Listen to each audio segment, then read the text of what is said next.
안녕하세요. 만나 뵙게 되어서 반갑습니다. 저는 춘천 한마음교회에서 온 이지은입니다. 택시를 타고 교회 앞에 딱 내렸는데 교회 겉모습을 보는 순간 반했습니다. 교회가 너무나 아름답고요. 조명도 너무나 이쁘고요. 그리고 찬양을 조금 늦게 올라왔는데 찬양이 아주 너무 마음이 좋았습니다. 오늘 예배가 성령께서 역사하시는 그런 예배가 되기를 원합니다. 저는요 아무것도 가진 것도 없고요, 그리고 드러낼 것도 없습니다. 그리고 많이 배우지도 못했습니다. 그러나 이 자리에 제 안에 살아계신 예수님만 드러나기를 원하고, 저의 간증을 통해서 전능자 하나님께서 이 땅에 사람으로 오셔서 부활로 무엇을 이루어 놓으셨는지 그것을 전하고자 너무나 기쁜 마음으로 이 자리에 왔습니다. 저 같은 사람을, 저처럼 부족한 사람을 이 귀한 자리에 불러주셔서 다시 한번 감사를 드립니다. 저희 남편이 2002년도에 위암 말기 판정을 받고 실제 1년 반 동안 투병 생활을 하게 되었습니다. 투병 생활하는 남편을 제가 옆에서 지켜보면서 죽음이 이게 사람에게 한 번 죽는 것은 사람에게 정해져 있잖아요. 이렇게 히브리서 9장 말씀에도 나와 있고, 근데 이 죽음이라는 것이 제가 평상시에는 생각을 못 해봤는데 이 죽음이라는 게 얼마나 무섭고 두려운 것인지 제가 보게 되었습니다. 그리고 예수님의 부활의 복음이 어떻게 이 죽음의 공포를 한순간에 삼켜버리는지를 제가 실제로 경험하게 되었습니다. 그래서 오늘 이것에 대해서 간증을 하려고 합니다. 저희 남편이 이제 위암 말기 판정을 받고 병원에서 전이가 되지 않았다, 그래서 수술이 가능하다, 그래서 이제 급하게 검사하고 수술 날짜 잡고 수술을 하게 되었습니다. 근데 수술실 들어간 지 1시간쯤 되었을 때 의사 선생님께서 이제 보호자를 찾으시더라고요. 그래서 제가 수술방 안으로 들어갔습니다. 들어갔는데 이렇게 배를 다 열어놓은 것을 보여주면서 선생님께서 설명을 하시더라고요. 간 쪽으로 이미 전이가 시작되었고 12지장은 이미 암으로 막혔다. 그래서 물도 넘어가지 못한다. 그래서 수술 못한다. 그래서 위 중간을 꼬매고, 위가 이렇게 길잖아요. 그 중간 부분을 꼬매고 소장을 위 중간에다 연결해주는 문합 수술을 하겠다. 그러니까 한마디로 얘기해서 시간을 벌어준 거죠. 먹을 수 있도록. 그래서 저희 부부가 선택할 수 있는 방법이 항암 치료밖에 없었습니다. 그래서 항암 치료를 하게 되었는데요. 그 남편이 항암 치료를 받는 동안 병원에 있으면서 암으로 죽어가는 사람들을 본의 아니게 많이 보게 되었습니다. 지금은 호스피스 병동이라든지 이런 요양 시설들이 많이 있어서 임종을 앞두게 되면 대부분 이제 그런 시설들로 옮기시잖아요. 근데 제가 있을 당시에는 병원에서 임종을 맞이할 수 있도록 해주셨습니다. 그래서 그냥 자연스럽게 암으로 죽어가는 사람들을 보게 되었습니다. 그리고 그때 당시 저는 불교 신자였습니다. 하나님이 살아계신지, 천국이 있는지, 지옥이 있는지 전혀 잘 모를 때였습니다. 관심도 없었고요. 그리고 이거는 눈에 보이는 것이 아니기 때문에 저도 전도 받았거든요. 하나님을 믿어라, 천국이 있다. 근데 이거 눈에 보이는 게 아니기 때문에 제가 믿을 수가 없었습니다. 그런데 그 암으로 죽어가는 사람들의 모습을 보면서 사람이 죽을 때 우리 눈에 보이지는 않지만 반드시 누군가가 온다는 사실을 제가 직감할 수 있었습니다. 그리고 천국과 지옥이 있는지 전혀 몰랐지만 그때 당시 죽어가는 사람들의 모습을 보면서 천국이 있구나, 지옥이 있구나, 제가 이걸 알게 됐습니다. 확신을 했고, 그리고 죽을 때 누군가가 오는데 이 사람들은 그거를 보는 거예요. 보고 두려움에 떨었습니다. 두려움을 넘어서 공포 속에 떨었는데 제가 이 세상에서 표현할 수 있는 언어가 공포밖에 없어서 공포라고밖에 표현을 하지 못하겠는데 공포 그 이상입니다. 이 모습을 지켜보는 저도 눈에 보이지는 않는데 이 데려오는 대상이 얼마나 두려움의 대상인지, 이 죽음이 얼마나 두렵고 무서운 것인지 그 사람들을 통해서 제가 똑똑히 볼 수 있었습니다. 그리고 이 사람들은 죽을 때도 그 편안히 임종을 맞이하지 못하고 끝까지 삶의 줄을 놓지 않으려고 몸부림치는 것을 제가 봤습니다. 제가 병원에 있으면서 지금도 잊을 수 없는 한 사람이 있는데요. 그 환자 이름은 제가 지금 잘 기억하지 못하는데 그 아내의 이름은 제가 지금도 잊을 수가 없습니다. 시간이 아무리 많이 지나도 절대 잊을 수 없을 것 같습니다. 이 아내의 이름이 정자였는데요. 이 아내의 남편도 저희 남편과 동일하게 위암 말기 환자이고 병원에서 사형 선고를 받은 상태이고, 그리고 저희 남편의 상태와 동일하게 장이 막혀서 아무것도 먹지 못해서 기운이 하나도 없는 상태였는데, 이 상태에서 갑자기 그 아내의 이름을 막 부르는 거예요. 제가 한번 그대로 해보겠습니다. 정자! 정자! 무서워! 정자야, 무서워! 이러면서 큰 소리로 미친 듯이 소리를 지르는 겁니다. 근데 그때 저하고 그 환자의 아내하고 병실 밖에서 얘기를 하고 있었거든요. 근데 이 아내가 이 소리를 듣고 남편 옆으로 뛰어갔습니다. 뛰어갔는데 아무것도 먹지 못해서 기운이 하나도 없는 그 환자가 어디서 그런 힘이 났는지, 이렇게 환자가 누워 있잖아요. 이렇게 아내가 옆으로 오니까 그냥 누운 상태에서 아내 목을 헤드락을 하는 거예요. 헤드락을 딱 끼면서 같이 가자고.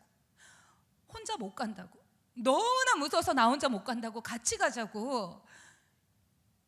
미친 듯이 난리를 치면서 팔로 자기 아내 목을 힘껏 감싸서 숨을 쉬지 못하게 하는 거예요. 제가 이 모습을 옆에서 지켜보는데 너무나 당황을 해가지고요, 숨을 쉬지 못하게 하니까 제가 어떻게 풀어주었는지 잘 기억이 나지는 않지만 환자의 팔에서 아내 목을 떼어 풀어주었습니다. 이런 일이 있고 나서 며칠이 지난 다음에 이 환자가 임종을 맞이하게 되었는데요, 대부분의 환자들이 심박이 30 이하로 떨어지면 죽습니다. 여기 혹시 의사 선생님이 계시는지 모르겠지만 하여튼 대부분의 환자들이 심박이 30 이하로 떨어지면 죽습니다. 근데 이 환자도 동일하게 심박이 30 이하로 떨어졌는데 죽지를 못하고 가쁜 숨을 몰아쉬면서 쉽게 삶의 줄을 놓지 않는 거예요. 그 왜 이렇게 병원에 가면 중환자들 보면 이렇게 여기다 심장 박동수 체크하는 기계를 꼽잖아요. 그러면 기계가 띠딕 띠딕 뛰면서 심장 박동수를 나타냅니다. 근데 이게 어느 정도 이하로 떨어지면 경고음을 냅니다. 그래서 이 환자도 심장이 30 이하로 떨어져서 소리가 나서 제가 속으로 이 사람 죽는구나 이렇게 생각을 했는데, 갑자기 이렇게 숨을 끌어올리면서 다시 숨을 쉬는 거예요. 그러니까 이 상태에서 또 숨을 계속 유지하다가 또 경고음이 나는 거예요. 소리가 나는 거예요. 그래서 제가 이번에는 이 사람 정말 죽나 보다 이렇게 생각을 했는데, 또 이 환자가 이렇게 끌어올리면서 이 숨을 끌어올리면서 다시 또 가쁜 숨을 이렇게 막 숨을 쉬는 거예요. 근데 이거를요 3일 동안이나 계속해서 반복을 하는 거예요. 제가 지금 2번 정도 흉내를 냈잖아요. 저는 숨을 정상적으로 쉬고 있는데 쉽지 않거든요. 그러니까 제가 만약에 그 사람이라면 너무나 힘들고 너무나 고통스러워서 그냥 삶의 줄을 놓을 것 같은데 그렇지가 않은 거예요.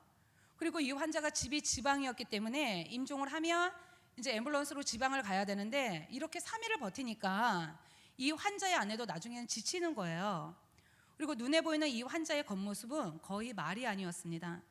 이 눈에서 실핏줄들이 다 터져가지고 눈에서 이렇게 피눈물처럼 이렇게 피눈물 같은 게 나고, 그리고 아무것도 먹지 못하니까 닌게를 맞는데요, 닌게를 맞으면 엄청나게 많이 붓습니다. 그냥 조금 붓는 게 아니고요, 못 알아볼 정도로 상당히 많이 붓습니다.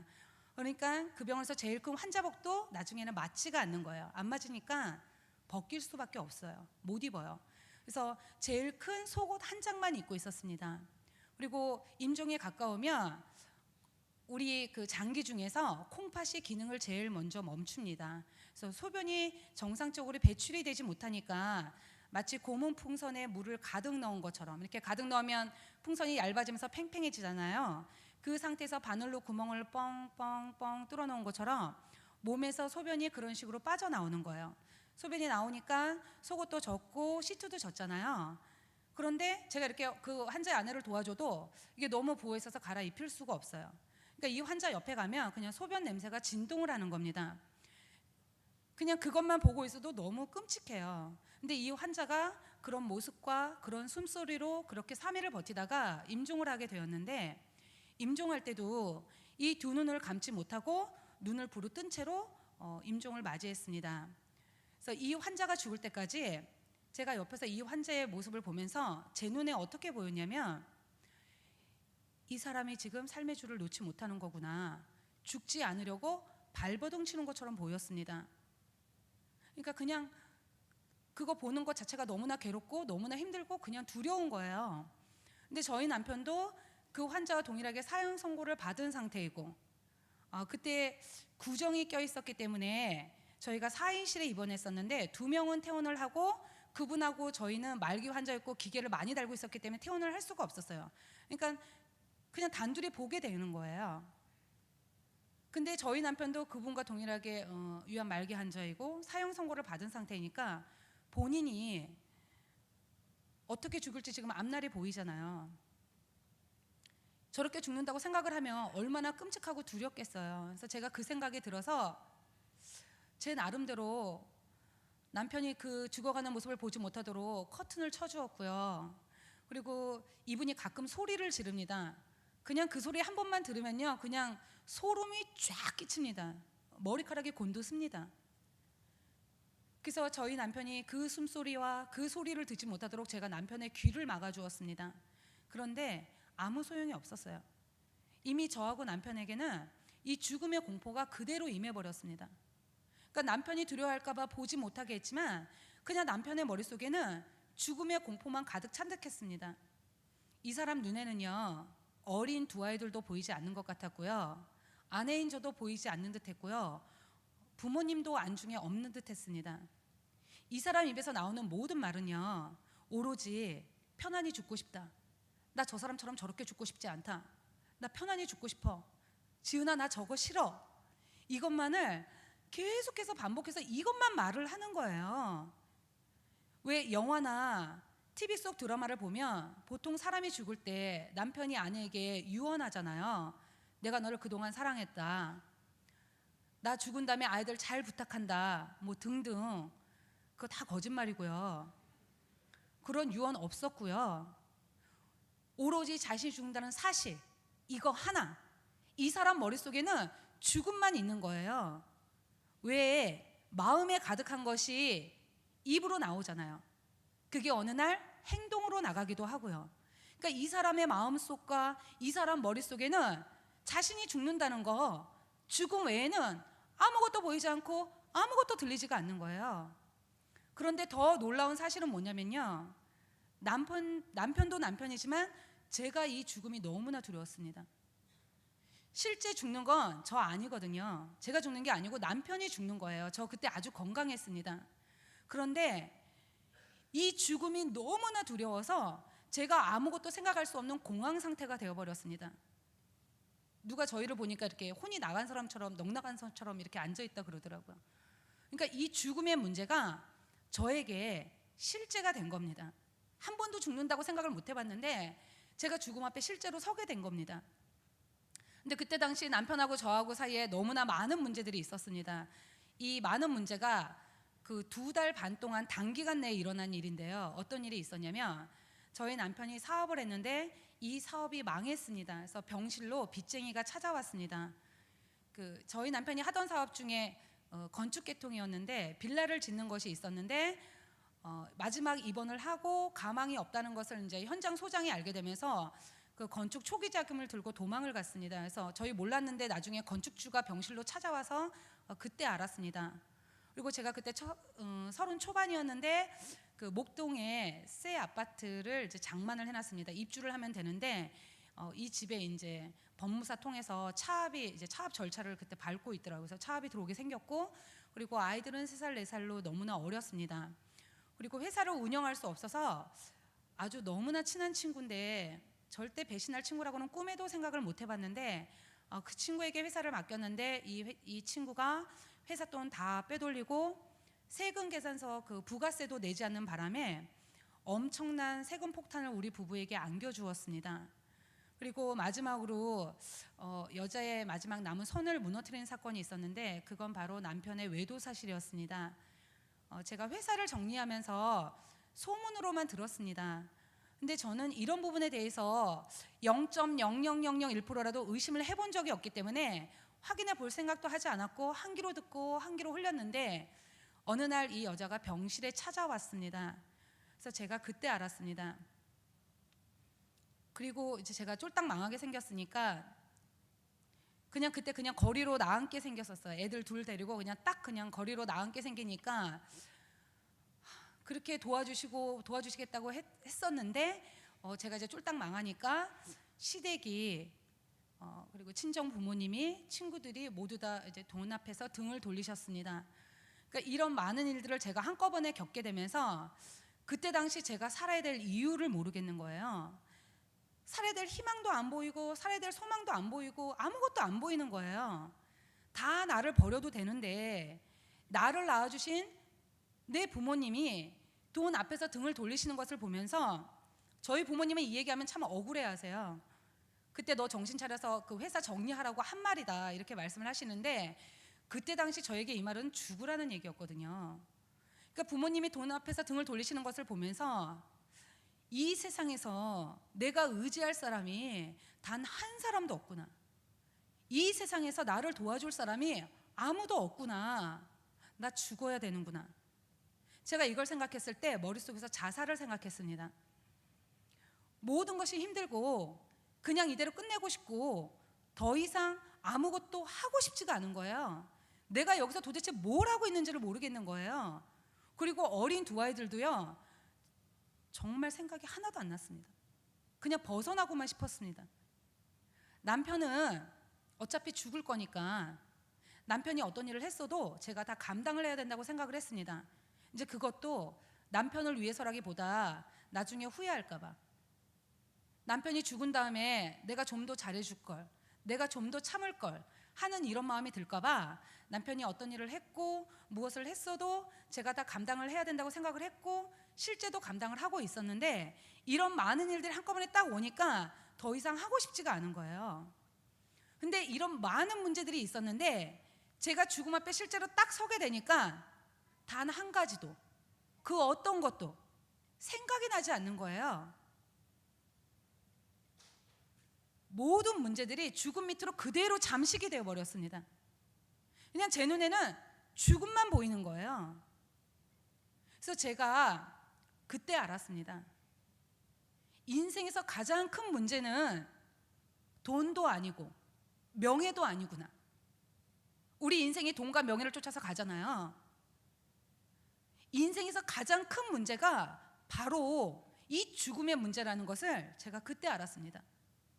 누가, 이 세상에 그 어느 누가 이 죽음에서 벗어날 수 있을까?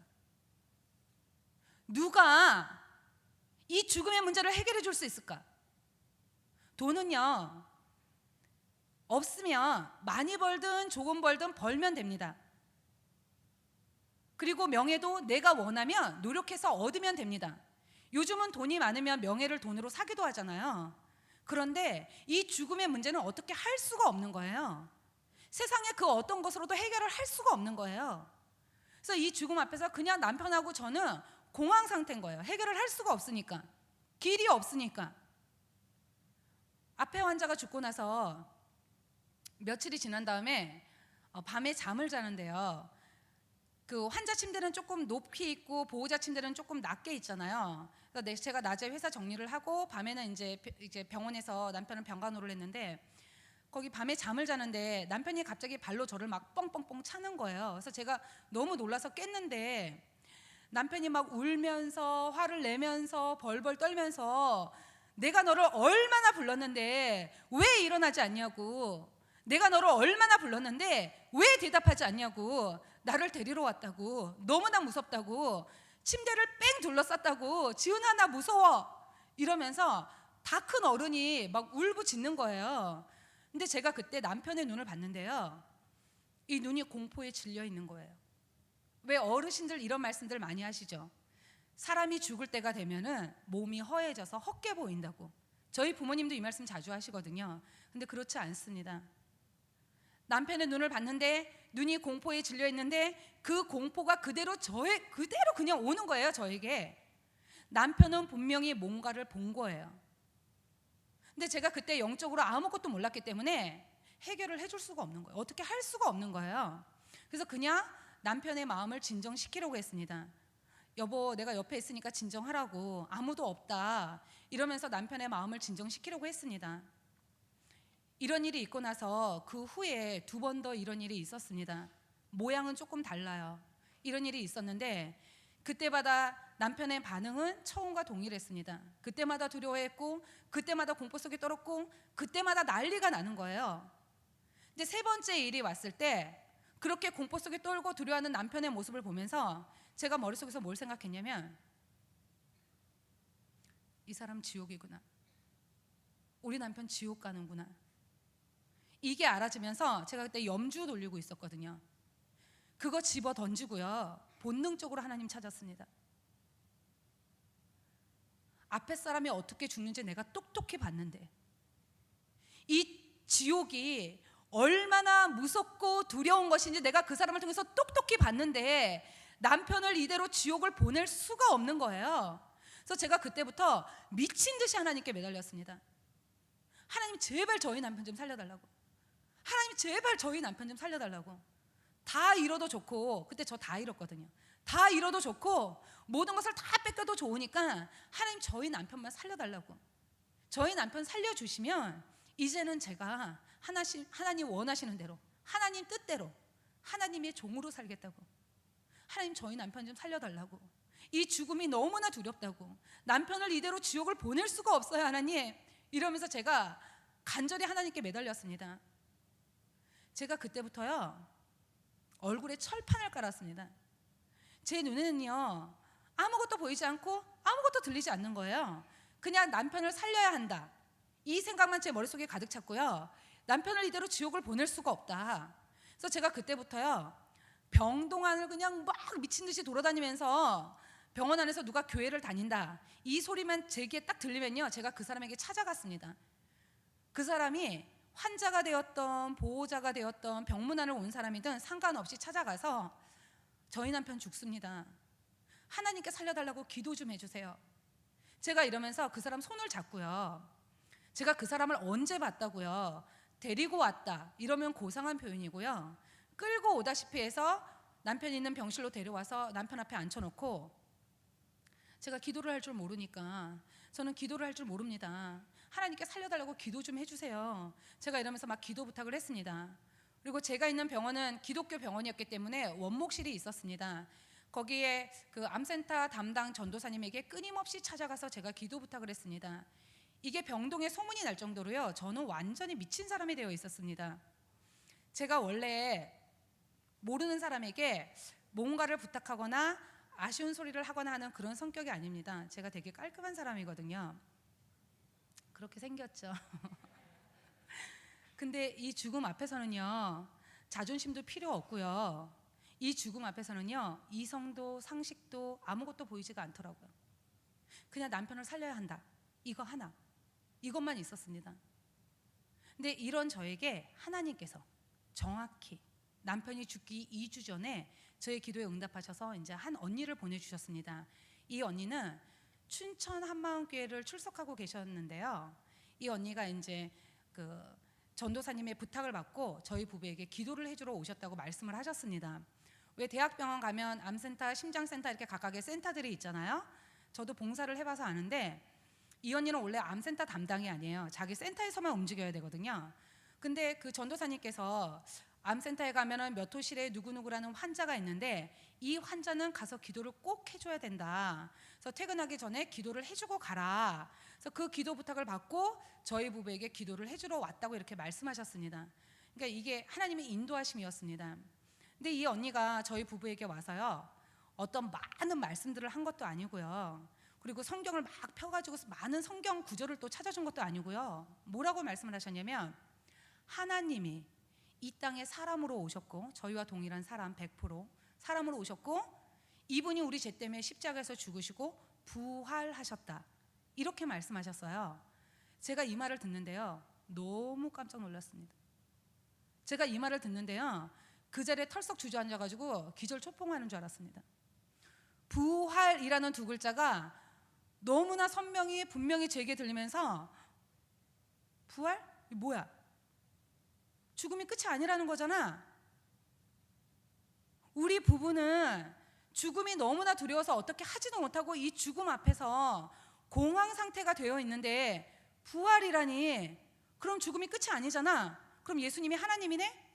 이게 그냥 한순간에 알아졌습니다. 그래서 제가 언니한테 따지듯이 물었습니다. 제가 이 얘기하면 많이 웃으시는데요, 웃지 마세요. 전 정말 심각했습니다. 하나님이 언제 왔다 가셨냐고. 그랬더니 언니가 2000년 전에 왔다 가셨다는 거예요. 그래서 제가 벌써 왔다 가셨냐고.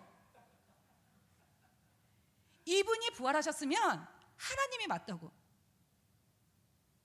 부활로 예수님이 누구신지 알아지니까 내가 이분을 믿지 않았구나. 그래서 제가 언니에게 저는 정말 예수님이 하나님인 줄 몰랐다고. 전 정말 몰랐거든요. 그리스 로마 신화에서 나오는 것처럼 신화가 사람이 만든 거잖아요. 그런 것처럼 예수님도 교회 다니는 사람들, 그 사람들이 만든 신인 줄 알았지 예수님이 살아계신 하나님인 줄 전 정말 몰랐거든요. 그래서 제가 나 정말 몰랐다. 내가 이분을 믿지 않았다. 제가 막 언니한테 흥분하면서 내가 이분을 믿겠다고, 예수님을 믿겠다고 말을 했습니다. 제가 남한테 피해 주는 것도 싫어하고 피해 받는 것도 싫어하고, 그리고 되게 성실하게 살았습니다. 저 나름대로 남한테 피해 안 주면서 착하고 성실하게 살았는데, 이런 많은 일들이 한꺼번에 나에게 왜 이게, 나는 착하고 성실하게 살았는데 왜 이게, 이 많은 문제들이 나에게 한꺼번에 생겼나 하는 이런 마음이 들면서 제 평생에 한 번도 하나님 찾은 적이 없으면서 큰일이 딱 생기니까 제가 원망을 하나님께 하고 있더라고요. 그 병원에 가면 5층에 예배당에 있는데 제가 맨 처음에 하나님이라고도 안 그랬어요. 용서하세요. 제가 그때는 몰라서 그랬어요. 제가 막 삿대질하면서 당신이라고 그랬어요. 당신 나한테 왜 이러시냐고. 내가 뭘 그렇게 잘못해서 이걸 내가 한꺼번에 다 겪어야 되냐고. 나한테 왜 이러시냐고. 이러면서 제가 1시간 동안 막 그냥 삿대질하고 막 울고, 그냥 그러다가 이제 1시간 만에 살려달라고 무릎을 꿇었는데, 제가 이렇게 하나님을 원망을 했습니다. 근데 부활 이 땅에 없는 거잖아요. 하나님이 부활로 믿을 만한 확실한 증거를 주셨는데도 내가 이분을 믿지 않고 내 육체가 원하는 대로, 내 마음이 원하는 대로 내가 주인 돼서 산 삶의 결과가 이 모양 이 꼴이더라고요. 누구 때문도 아니고 환경 때문도 아니고 내가 이분을 주인으로 믿지 않았기 때문이구나. 이게 알아지면서 예수님을 믿지 않은 죄, 아들을 보내서 십자가에서 죽여서 부활로 믿을 만한 증거를 주셨는데도 불구하고 이분을 마음에서 배척한 죄, 요한복음 16장 9절의 죄, 이 죄를 하나님께 회개했습니다. 그리고 예수님을 마음의 주인으로 영접하였습니다. 저희 남편이 말기 암 환자였기 때문에 말기가 되면은 진통이 너무 심합니다. 그래서 진통제 중에서 가장 강한 마약성 진통제 중에 몰핀이라고 있습니다. 이거를 맞으면요, 맨 처음에는 농도를 낮게 맞다가 점점 세게 맞는데요, 맞으면 말도 어눌하게 하고 소리도 잘 듣지를 못합니다. 그리고 죽기 2주 전이었기 때문에 동공이 거의 풀려 있는 상태였는데, 이 동공을 모으면서 너무나 간절한 눈빛으로 저희 남편도 이 복음을 들었고 우리 부부는 예수님을 마음의 주인으로 영접하였습니다. 이 부활을 듣는 순간 죽음의 공포가 한순간에 확 사라지고 마음의 평강이 임하는 것을 제가 알 수 있었습니다. 그 중심에서 떨리던 그거, 여기서부터 떨던 그거, 그게 확 사라지고 마음의 평강이 쫙 임하는 거예요.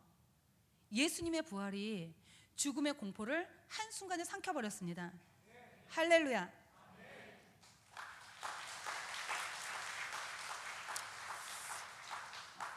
예수님을 영접하고 나서 그날이 2004년 2월 14일, 세상에선 발렌타인데이죠.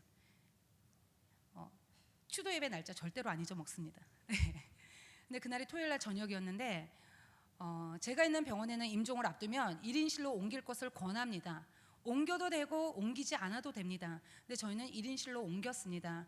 그리고 저희 시어머니께서 간호사셨기 때문에 지은아 오늘은 날 넘기겠다, 그래서 집에 갔다가 내일 오시겠다 하시고 집에를 가셨습니다. 그래서 1인실에 단둘이 있게 되었는데, 제가 그 주는 나를 기르시는 목자요, 이 찬양이 생각이 났습니다. 제가 어릴 때 들었던 것 같아요.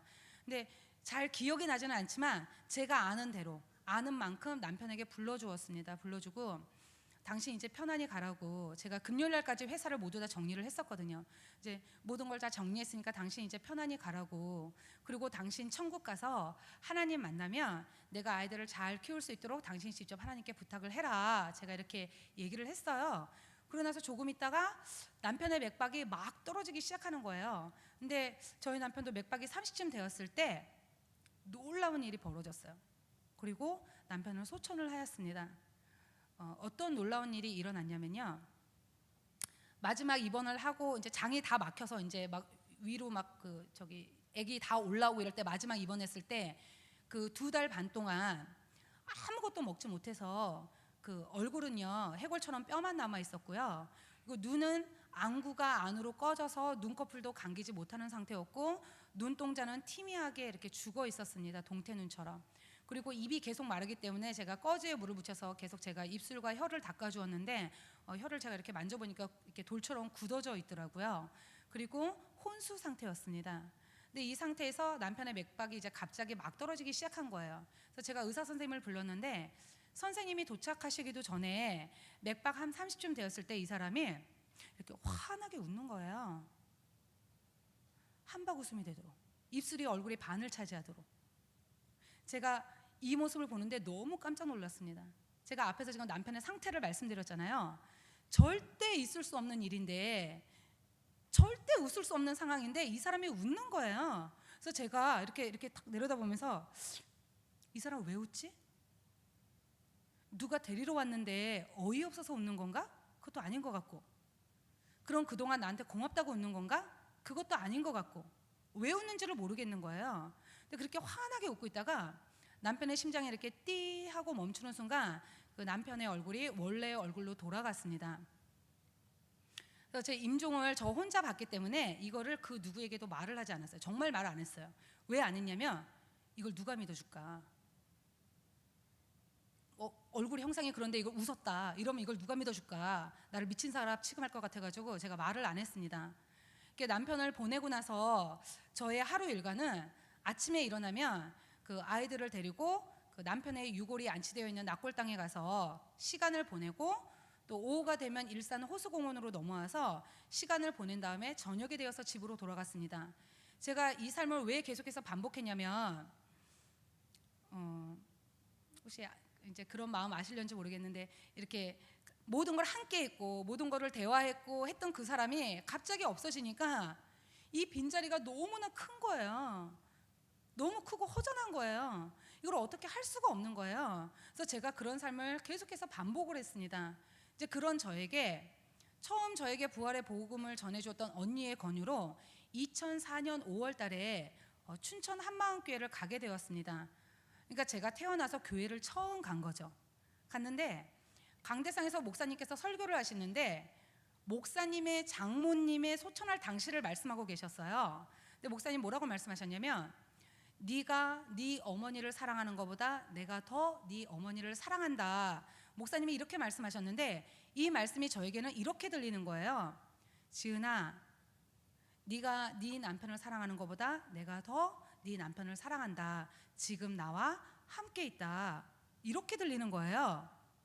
어떤 신비한 음성이 들린 게 아니고요. 마음에서부터. 저 이런 거 처음 들어봤는데 마음에서부터 이렇게 큰 확신감도 확 들리는 거예요. 그래서 제가 이 사람 천국 갔구나. 우리 남편 천국 갔네? 제가 이게 알아지면서 제가 아이들한테 가서 야 얘들아 니네 아빠 천국 가셨어. 우리가 나중에 가서 만나면 돼. 제가 이렇게 얘기를 해주었습니다. 그 다음부터 제가 남편에 대한 모든 생각을 접었고요. 제가 접으려고 잊으려고 노력한 게 아니고요. 남편이 천국 간 게 너무나 확실하고 내가 나중에 가서 만나면 되니까 남편에 대한 모든 생각이 그냥 일순간에 끊어졌습니다. 끊어졌고 제가 그 뒤로 낙골당도 가지 않았고 남편에 대해서 그 어떤 생각도 나지 않았고 이게 머리에 꽂은 그 하얀 핀이 있잖아요. 그것도 제가 뽑아서 버렸습니다. 그 남편이 죽은 다음에 아내로서 가질 수 있는 마음들이 있잖아요. 남편에 대한 아쉬움도 남편에 대한 안타까움도 남편에 대한 미안함도 그 어떤 것도 생각이 나지 않았고 마음에 평강이 임했습니다. 이런 일이 있고 나서 춘천 한마음교회를 갔다 오고 나서 시간이 좀 지난 다음에 제가 하나님께 기도를 했었는데요. 어떤 걸 기도를 했었냐면 하나님, 남편이 천국 간 건 너무나 확실하고 맞는데요. 그런데 하나님, 제 기도에는 응답하지 않으셨잖아요. 제가 분명히 병원에 있을 때 남편을 살려달라고 기도했는데 하나님 어쨌든 데려가셨잖아요. 그러니까 제 기도에는 응답하지 않으셨다고.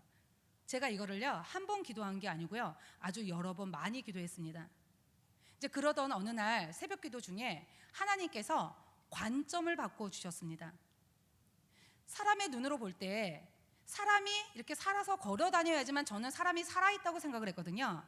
근데 하나님의 눈으로 볼 때 사람이 살아서 걸어 다녀도 그 영이 하나님께 대해서 죽어 있으면 이 사람은 지금 죽어 있는 사람인 거예요. 왜냐하면 죽으면 지옥이니까. 그리고 하나님의 눈으로 볼 때 이 육신이 죽었어도 그 영이 하나님께 대해서 살았으면 이 사람은 살아있는 사람인 거예요. 왜냐하면 영원히 천국이니까. 죽음은 천국으로 가는 그냥 관문인 거예요. 이거를 기도 중에 알려주시는데 이게 그 남편이 죽고 나서 그 찌꺼기들 이런 것들이 확 없어지면서 하나님이 내 기도에 응답하신 것이 맞구나. 내 기도대로 정말 우리 남편을 살려주셨구나. 하나님 내 기도에 응답하셨구나. 이게 제가 너무나 정확해지면서 마음에 그때부터 모든 찌꺼기들이 싹 사라지고 마음에 완전히 평강이 임했습니다. 예수님이 부활로 죽음이 끝이 아니라는 것을 우리에게 직접 보여주셨고, 그 다음에 부활하셨는데 이런 썩을 몸으로 부활하신 게 아니라 신령한 몸으로 부활하셨잖아요. 고린도전서 15장에 잠자는 자의 첫 열매가 되셨다고 그랬거든요. 그 몸은 드시기도 하시고 누가복음에 시공간도 초월하시고 그 몸으로 천국에서 사는 거라는 걸 우리에게 보여주셨잖아요. 그러니까 부활로 산 소망을 주셨기 때문에 제가 더 이상 뒤돌아보거나 슬퍼하지 않았습니다. 이 부활의 복음이 저를 살렸습니다. 이 부활의 복음이 저와 남편과 아이들 그리고 우리 가정을 살렸습니다. 너무나 힘들고 너무나 고통스러운 시간들이었는데 부활하신 예수님 한 분만 제가 딱 붙들고, 정말 부활하신 예수님 한 분만 딱 붙들고 모든 것을 이길 수 있었고요. 너무 길고 남편이 소천하고 나서도 좀 여러 가지 문제가 있었는데 너무 길고 너무 어두운 터널이었는데 제가 이분 한 분만 딱 붙들고 말씀 한마디 주시면 그 말씀 딱 붙들고 이렇게 그 어두운 터널 이렇게 쭉 제가 빠져나올 수 있었습니다. 그 빠져나올 때요, 힘들 줄도 몰랐습니다. 그냥 세상 온데간데 없고 주님하고 나만 보이고 전능자 하나님이 내 아버지가 되셨으니까 집이 없으면 어때? 천지를 만드신 분이 내 아버지인데. 정말 제가 이렇게 기쁨 가운데 빠져나왔습니다. 정말 저에게 이 부활의 복음을 전해주는 언니를 생각하면 지금도 너무나 감사합니다.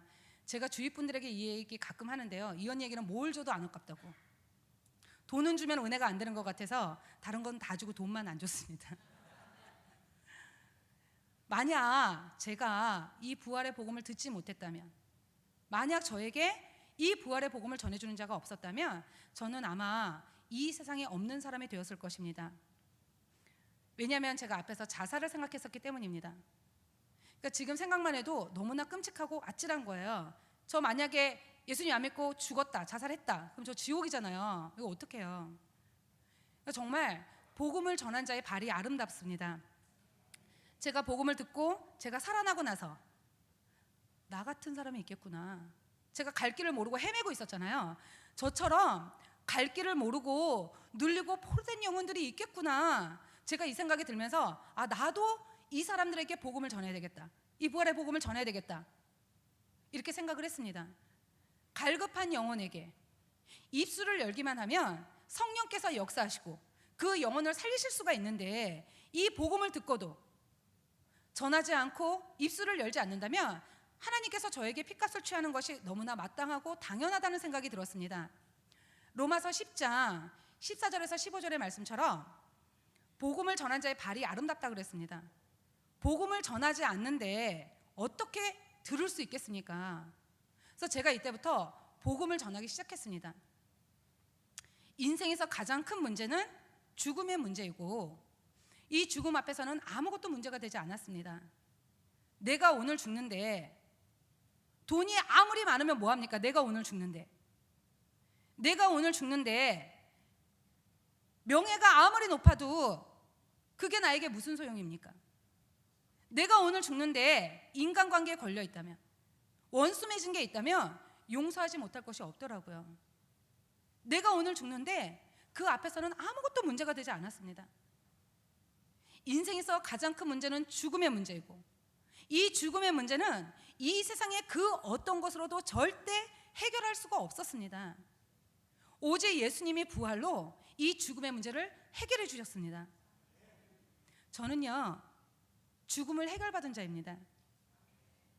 제가 이게 알아지면서 하나님 저 좀 빨리 데려가시라고, 나 여기 왜 살아야 되는지 모르겠는 거예요. 그래서 그 나라가 더 좋으니까 저를 빨리 데려가시라고. 근데 하나님께서 사명이 있다고, 그거 감당하고 나중에 오라고 이렇게 말씀하시더라고요. 전능자 하나님께서 이 땅에 사람으로 오셔서 부활로 인생에서 가장 큰 죽음의 문제를 해결해 주셨습니다. 히브리서 2장에 나와 있잖아요. 죽음의 종로로 타는 모든 자들을 놓아주려 하신다고. 예수님이 십자가에서 죽으시고 부활하셔서 사망의 권세를 깨뜨리셨고, 승천하셔서 지금 하늘 보좌편에 살아계시고, 하늘과 땅의 모든 권세를 가지시고 만왕의 왕이시고 만유의 주인이신 이분이 내 안에 들어오셔서 영원토록 나와 함께 하시는데 아무것도 문제될 것이 없더라고요. 죽음의 문제를 해결받았는데 뭐가 문제가 되겠습니까? 죽음을 해결받은 건 인생의 모든 문제를 해결받은 거예요. 이분이 나와 함께 하시는데 못할 것이 없더라고요. 제가 이게 알아지면서 너무나 감격이 돼가지고 빌립보서 4장 13절의 말씀처럼 나에게 능력 주시는 자 안에서 내가 모든 것을 할 수 있다. 바울의 고백이 무슨 고백인지 제가 알게 되었습니다. 저는 인생에서 가장 큰 것을 해결받았습니다. 죽으면 이 썩을 몸 벗고 신령한 몸을 입는데 이분이 나와 함께 하시는데 두렵지가 않은 거예요. 저 30 초반에 혼자 되었습니다. 그때 저 전업주부였고요. 쫄딱 망했습니다. 부모님 다 등 돌렸습니다. 친구들 다 배신했습니다. 남편이 죽고 나면 어떻게 살까? 애들 어떻게 키우나? 하는 이런 염려들, 두려움 있을 수 있잖아요. 그런데 두렵지가 않은 거예요. 다 나를 몰라줘도 되고, 다 나를 버려도 되고, 이분이 나와 함께 하시니까 담대함이 생기고 두렵지가 않은 거예요. 다 할 수 있을 것 같은 거예요. 실제도 그렇게 인도해 주셨고. 그래서 제가 이제 인생 살면서 제가 할 것은 오직 복음 전하는 것 뿐입니다. 제가 부활하신 예수님 만난 지 만 9년이라는 세월이 지났는데요, 복음 증거하는 사명이 제 생명보다 귀하다는 마음은 지금도 변함이 없습니다. 이 사명은요, 사람에게 받은 사명이 아닙니다. 아버지께서 나를 보내신 것처럼 나도 너희를 보냈다. 예수님이 이 땅에 죽으러 오셨잖아요. 저도 이 땅에 죽으러 왔습니다. 주를 위해서. 그리스도를 대신한 사신으로 이 땅에 왔습니다. 하나님께 받은 사명입니다. 그래서 제 삶의 목적은 오직 복음을 전하고 그 영혼을 양육해서 그 영혼이 또 다른 누군가에게 복음을 전할 수 있도록 하는 게 제 삶의 목적입니다. 하나님, 천국, 지옥, 이것은 눈에 보이는 것이 아닙니다. 저는 남편을 통해서 그런 세계가 있는가 보다 하는 경험을 했지만 저 같은 경험이 없는 사람들도 있잖아요. 그런데 하나님께서는 예수님의 부활로 보이지 않는 모든 세계를 다 믿을 수 있도록 확실한 증거를 주셨습니다. 그래서 각자의 경험을 통해서 보이지 않는 하나님이나 천국을 믿는 것이 아니라 부활로 확실히 믿는 것입니다. 예수님 살아계셨을 2000년 전 당시에 예수님이 정말 하나님이신 증거를 보여달라고 하던 사람들에게 예수님께서 뭐라고 말씀하셨냐면, 마태복음 12장 39절에 악하고 음란한 세대가 표적을 구하나 선지자 요나의 표적 밖에는 볼 표적이 없다라고 말씀하셨습니다. 여기서 밖에는요, 낫생밭이라고 되어 있습니다. 부활의 표적밖에 없습니다. 하나님이 어느 날 갑자기 이 땅에 내려오신 게 아니고요, 성경의 예언대로, 구약의 예언대로, 이사야 9장 6절 그 예언대로 이 땅에 사람으로 오셨고, 성경의 예언대로 우리 죄 때문에 십자가에서 죽으시고, 성경의 예언대로 3일 만에 부활하셨습니다. 예수님의 말씀처럼 보이지 않는 영적인 세계를 확실히 믿을 수 있는 증거는 부활의 표적뿐입니다. 부활은 역사의 사실입니다. 내가 인정하던 인정하지 않던 이미 부활하셨다고 역사책에 기록이 되어 있습니다. 그리고 부활은 예수님이 하나님이시라는 확실한 증거입니다. 부활로 예수님이 하나님인 게 확증되셨다 그랬거든요. 그리고 부활로 성경의 모든 말씀을 다 믿을 수 있습니다. 예수님의 제자들도 예수님이 십자가에서 죽으실 때 그 전에 믿는다고 고백을 했는데 십자가에 죽으실 때 다 도망갔거든요. 결국 믿지 않은 거죠. 근데 요한복음 2장 22절에 부활하신 후에야 성경과 및 예수의 하신 말씀을 모두 믿었다라고 말씀하셨거든요. 그러니까 창세기부터 계시록까지 내 느낀 감정과 상관없이 모든 말씀이 아멘 아멘 아멘입니다. 전능자 하나님께서 직접 이 땅에 사람으로 오셔서 십자가에서 죽으시고 부활하셔서 저의 주인 되어주신 이 사건은 이 세상의 그 어떤 것보다 너무나 크고 중요한 일입니다. 제 인생에 이것만큼 크고 중요한 일이 없기 때문에 제가 이분 앞에서 다른 것을 붙들 수가 없습니다. 내 인생에 어떤 일이 전능자 하나님께서 죽으시고 부활하신 것보다 더 클 수 있겠습니까? 돈의 문제도, 자식의 문제도, 남편의 문제도, 죽음의 문제도. 전능자 하나님이 나 때문에 오셔서 죽으셨는데 무엇을 더 제가 크게 여기겠습니까? 아들을 내어주신 이분 앞에서 내가 무엇을 더 중요하게 생각할 수 있겠습니까? 아무것도 없습니다. 저는 이거를 붙들고 있기 때문에 제 인생에서 어떤 힘든 일이 일어나고 어떤 것이 들어와도 저도 예수님 믿고 나서 자녀 문제도 들어오고요, 인간관계 문제도 들어오고요, 물질 문제도 들어옵니다. 그것 때문에 때로는 넘어지기도 합니다. 더 심한 경우에는 울기도 합니다. 그런데 전능자 하나님이 왔다 가셨고 이분이 다 이루셨고 이분이 나의 주인 되셨기 때문에 제가 이거를 붙들고 있기 때문에 넘어져도 다시 이분의 말씀을 붙들고 사는 오뚜기 신앙으로 살고 있습니다. 여러분 모두 여기 혹시 물론 계실지 모르겠지만 혹시 새로 오신 분 계실지 모르겠는데 부활하신 예수님을 꼭 마음의 주인으로 믿으심으로 말미암아 축복된 삶을 누리시기를 원합니다. 저처럼 부족한 사람을 이 귀한 자리에 불러주셔서 살아계신 하나님을 간증할 수 있는 기회를 주신 하나님께 영광을 돌려드리고 희성교회 목사님과 성도 여러분들에게 감사를 드립니다. 감사합니다.